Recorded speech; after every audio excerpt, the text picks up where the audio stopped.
Hello, everyone. This is Kim. Thanks for joining me today. We are on 1 Samuel 17. The Philistines now mustered their army for battle and camped between Soko in Judah and Azekah in Ephes Dammim. Saul encountered with the buildup of forces at Elah Valley. So the Philistines and Israelis faced each other on opposite hills, with the valley between them. Then Goliath, a Philistine champion from Gath, came out of the Philistine ranks to face the forces of Israel. He was a giant of a man, measuring over 9 feet tall. He wore a bronze helmet, a 200-pound coat of mail, bronze leggings, and carried a bronze javelin several inches thick, tipped with a 25-pound iron spearhead, and his armor-bearer walked ahead of him with a huge shield. He stood and shouted across to the Israelis, "Do you need a whole army to settle this? I will represent the Philistines, and you choose someone to represent you, and we will settle this in single combat. If your man is able to kill me, then we will be your slaves, but if I kill him, then you must be our slaves. I defy the armies of Israel. Send me a man who will fight with me." When Saul and the Israeli army heard this, they were dismayed and frightened. David, the son of aging Jesse, a member of the tribe of Judah, who lived in Bethlehem, had 7 older brothers.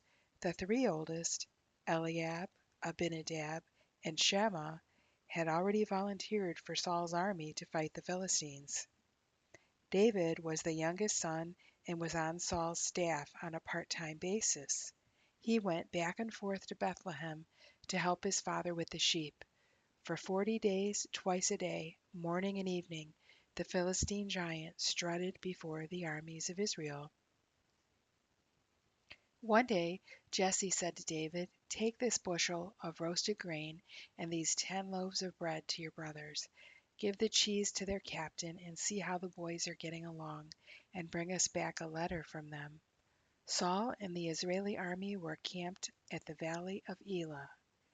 So David left the sheep with another shepherd and took off early the next morning with the gifts. He arrived at the outskirts of the camp just as the Israeli army was leaving for the battlefield, with shouts and battle cries.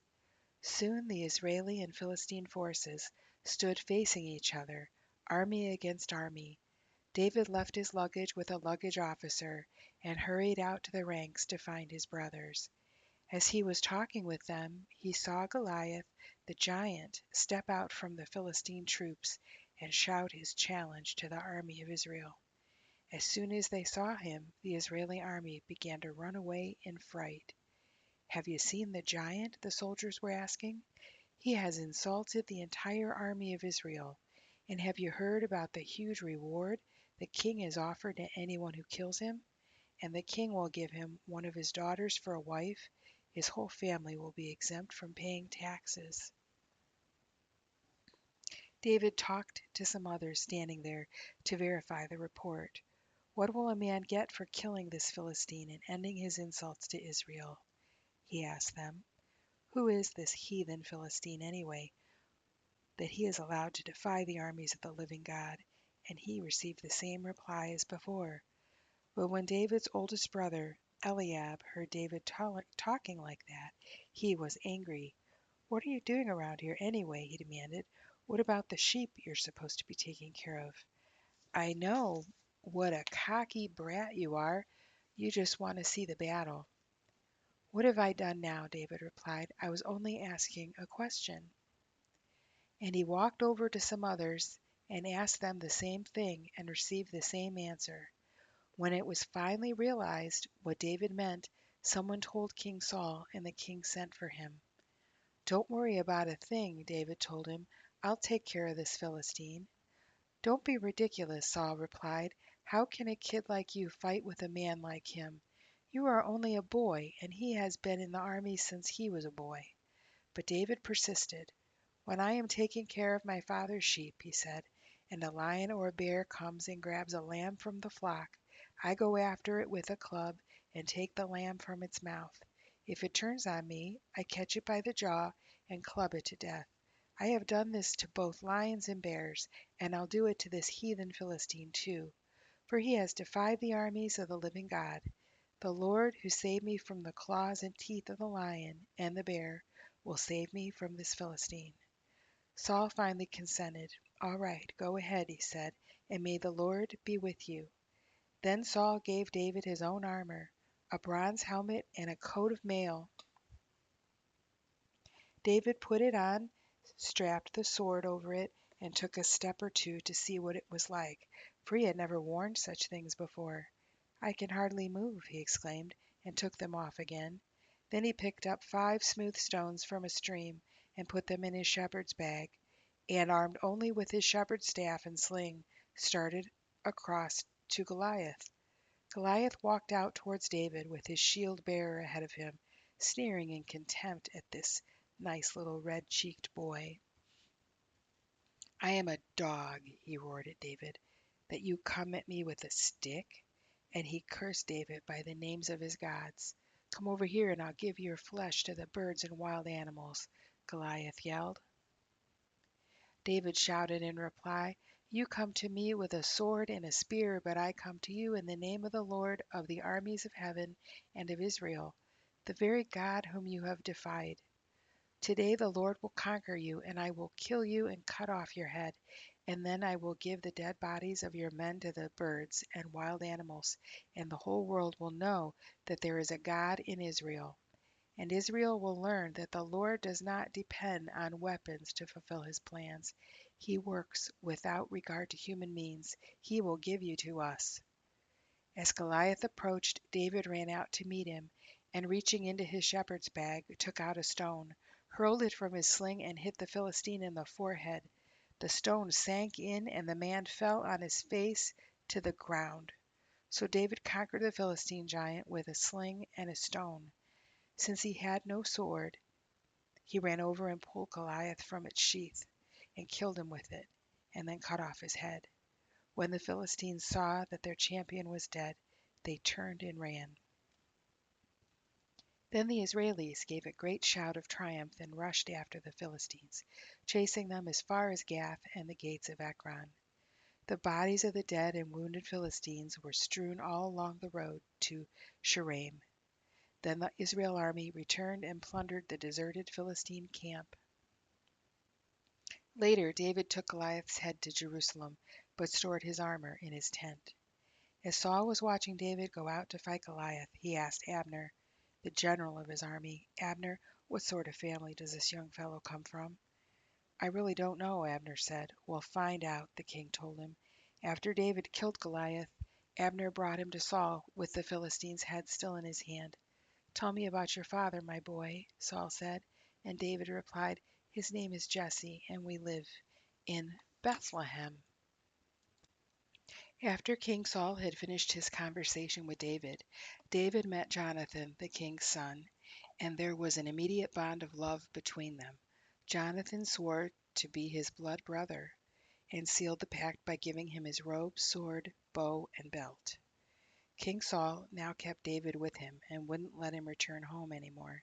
He was Saul's special assistant, and he always carried out his assignments successfully. So Saul made him commander of his troops, an appointment that was applauded by the army and general public alike. But something had happened when the victorious Israeli army was returning home after David had killed Goliath.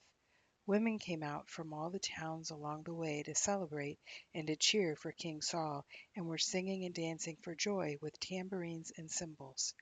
However, this was their song: Saul had slain his thousands, and David his 10,000s. Of course Saul was very angry.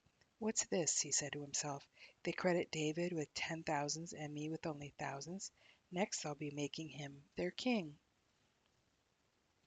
So from that time on, King Saul kept a jealous watch on David. The very next day, in fact, a tormenting spirit from God overwhelmed Saul, and he began to rave like a madman. David began to soothe him by playing the harp, as he did whenever this happened. But Saul, who was fiddling with his spear, suddenly hurled it at David, intending to pin him to the wall. But David jumped aside and escaped. This happened another time, too, for Saul was afraid of him and jealous because the Lord had left him and was now with David. Finally, Saul banned him from his presence and demoted him from the rank of captain, but the controversy put David more than ever in the public eye. David continued to succeed in everything he undertook, for the Lord was with him. When King Saul saw this, he became even more afraid of him, but all Israel and Judah loved him, for he was as one of them. One day Saul said to David, I am ready to give you my oldest daughter, Merab, as your wife, but first you must prove yourself to be a real soldier by fighting the Lord's battles. For Saul thought to himself, I'll send him out against the Philistines and let him kill him rather than doing it myself. Who am I that I should be the king's son-in-law? David exclaimed. My father's family is nothing. But when the time arrived for the wedding, Saul married her to Adriel, a man from Meholath, instead.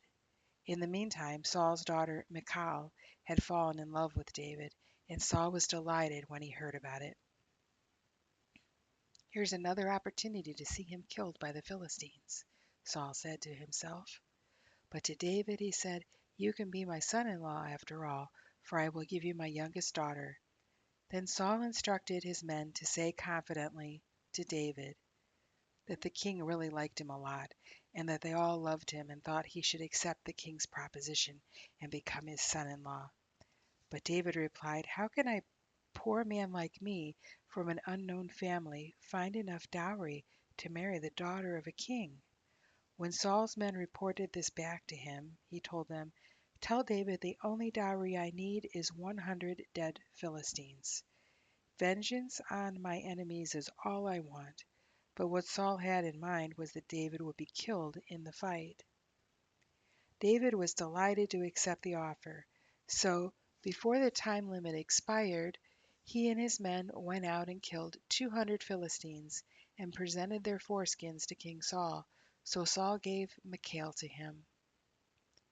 When the king realized how much the Lord was with David and how immensely popular he was with all the people, he became even more afraid of him and grew to hate him more with every passing day. Whenever the Philistine army attacked, David was more successful against them than all the rest of Saul's officers. So David's name became very famous throughout the land. Saul now urged his aides and his son Jonathan to assassinate David, but Jonathan, because of his close friendship with David, told him what his father was planning. Tomorrow morning, he warned him, you must find a hiding place out in the fields. I'll ask my father to go out there with me, and I'll talk to him about you. Then I'll tell you everything I can find out. The next morning, as Jonathan and his father were talking together, he spoke well of David and begged him not to be against David. He's never done anything to harm you, Jonathan pleaded. He has always helped you in any way he could. Have you forgotten about the time he risked his life to kill Goliath, and how the Lord brought a great victory to Israel as a result? You were certainly happy about it then. Why should you now murder an innocent man? There is no reason for it at all. Finally, Saul agreed and vowed, As the Lord lives, he shall not be killed. Afterwards Jonathan called David and told him what had happened. Then he took David to Saul, and everything was as it had been before. War broke out shortly after that, and David led his troops against the Philistines, and slaughtered many of them, and put to flight their entire army. But one day, as Saul was sitting at home, listening to David playing the harp, suddenly the tormenting spirit from the Lord attacked him. He had his spear in his hand and hurled it at David in an attempt to kill him. But David dodged out of the way and fled into the night, leaving the spear embedded in the timber of the wall. Saul sent troops to watch David's house and kill him when he came out in the morning. If you don't get away tonight, Michal warned him, you'll be dead by morning. So she helped him get down to the ground through a window. Then she took an idol and put it in his bed, and covered it with blankets, with its head on a pillow of goat's hair. When the soldiers came to arrest David and take him to Saul, she told them he was sick and couldn't get out of bed. Saul said to bring him in his bed then, so that he could kill him. But when they came to carry him out, they discovered that it was only an idol. Why have you deceived me and let my enemy escape? Saul demanded of Michal.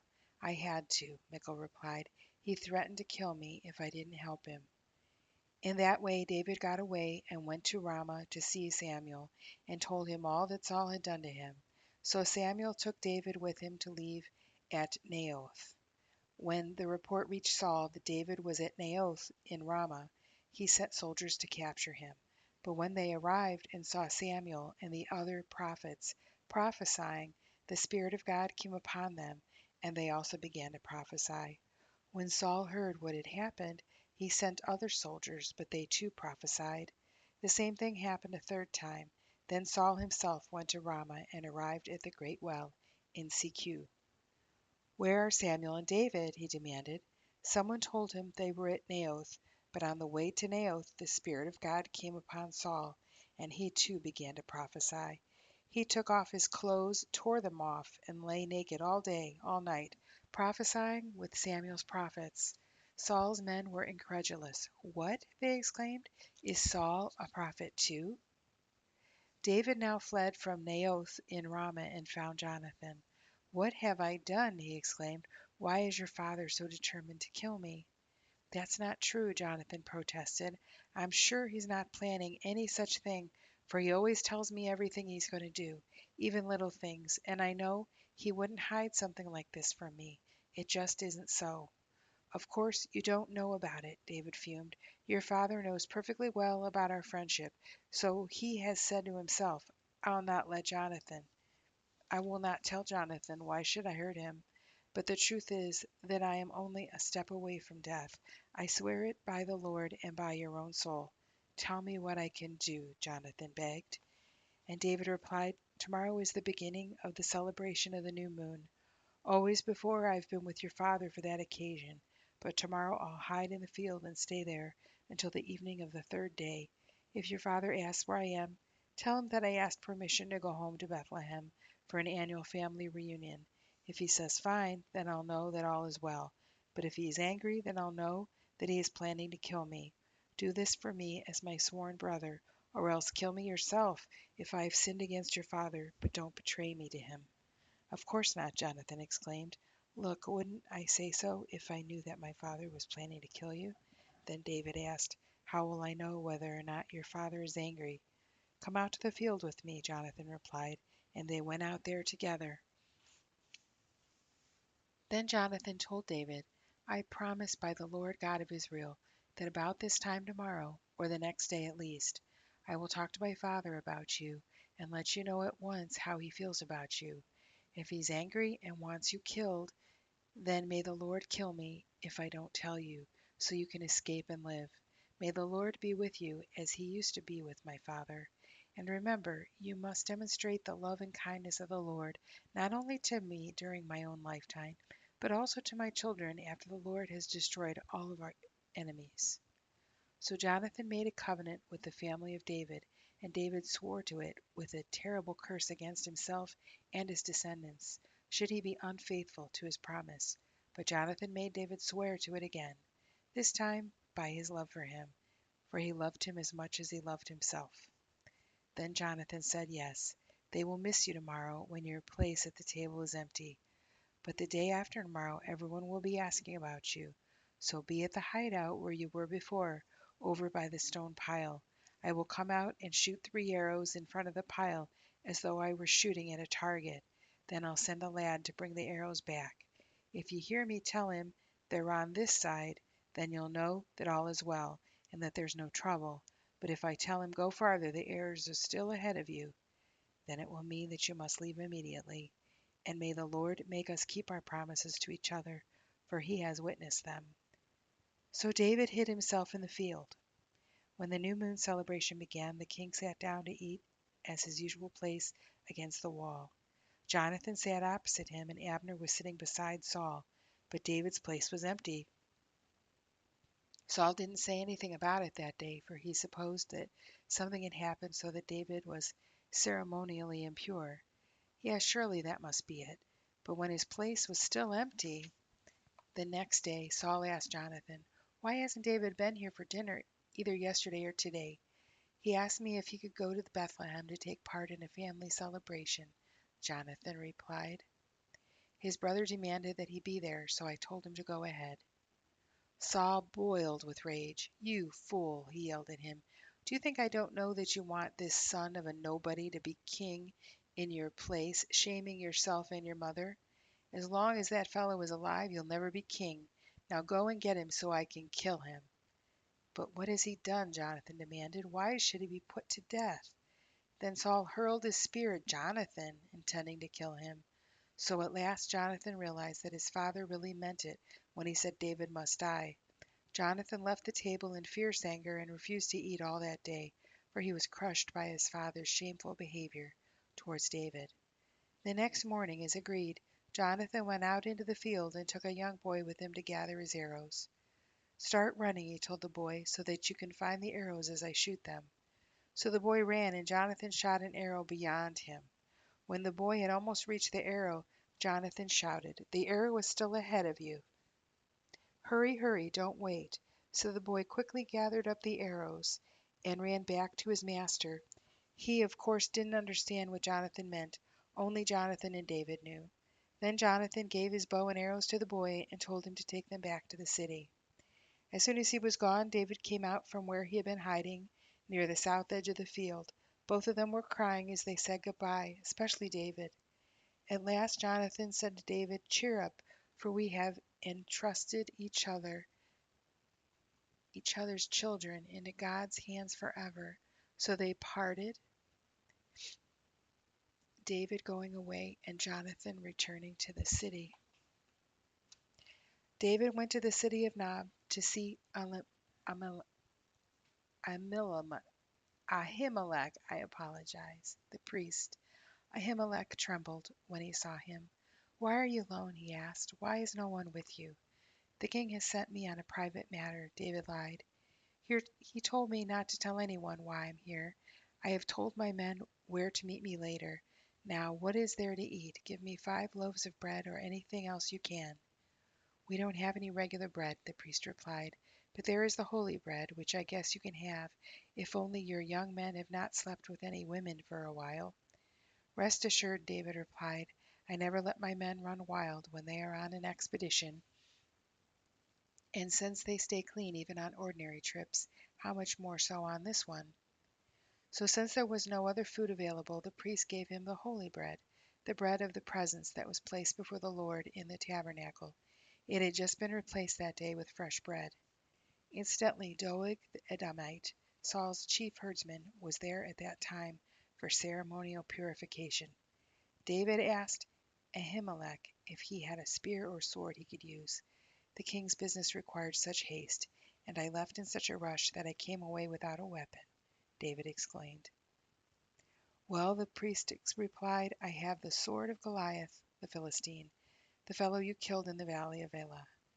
It is wrapped in a cloth in the clothes closet. Take that if you want it, for there is nothing else here." "Just the thing," David replied. "Give it to me." Then David hurried on, for he was fearful of Saul, and went to King Achish of Gath. But Achish's officers weren't happy about his being there. "Isn't he the top leader of Israel?" they asked. "Isn't he the one the people honor at their dances, singing, 'Saul has slain thousands and David his 10,000s'?" David heard these comments and was afraid of what King Achish might do to him. So he pretended to be insane. He scratched on doors, let his spittle flow down his beard, until finally King Achish said to his men, "Must you bring me a madman? We already have enough of them around here. Should such a fellow as this be my guest?" And I will stop the reading there. I pray that this was relaxing for you and that you were blessed by it. God bless you.